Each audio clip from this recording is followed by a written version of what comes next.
بسم اللہ الرحمن الرحیم۔ معزز ناظرین کرام، اگر نماز کا سلام پھیرنے سے پہلے وقت ختم ہو جائے،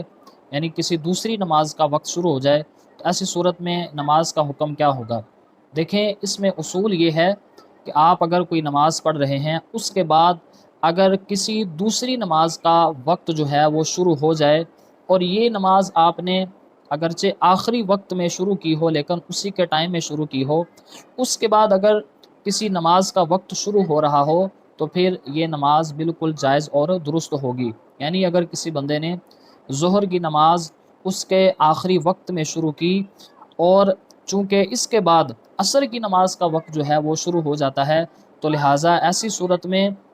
اگرچہ ظہر کی نماز کا ٹائم ختم بھی ہو جائے تو اس کی یہ نماز جو ہے وہ درست ہوگی۔ اسی طرح اگر عصر آخری وقت میں پڑھی تو اس کے بعد چونکہ مغرب کا ٹائم ہے تو عصر بھی درست ہوگی۔ اسی طرح مغرب آخری وقت میں پڑھی، سلام پھیرنے سے پہلے چونکہ عشاء کا ٹائم وہ بھی آگے نماز کا ٹائم شروع ہو رہا ہے، لہٰذا ایسی صورت میں مغرب کی بھی ٹھیک ہوگی۔ اسی طرح اگر عشاء پڑھ رہا تھا آخری وقت میں، سلام پھیرنے سے پہلے فجر کا ٹائم اگر اس میں شروع ہو جاتا ہے تو اس صورت میں اس کی عشاء کی نماز بھی درست ہو جائے گی، لیکن اس میں یہ ذہن میں رکھیں کہ فجر کی نماز درست نہیں ہوگی۔ اس کی وجہ یہ ہے کہ فجر کے بعد چونکہ کسی مکمل نماز کا ٹائم شروع نہیں ہوتا، تو لہٰذا اگر کسی شخص نے نماز فجر وہ اپنے وقت میں شروع کی، سلام پھیرنے سے پہلے اگر اس کا ٹائم ختم ہو گیا تو ایسی صورت میں نماز فجر جو ہے وہ مکمل نہیں ہوگی بلکہ اس کی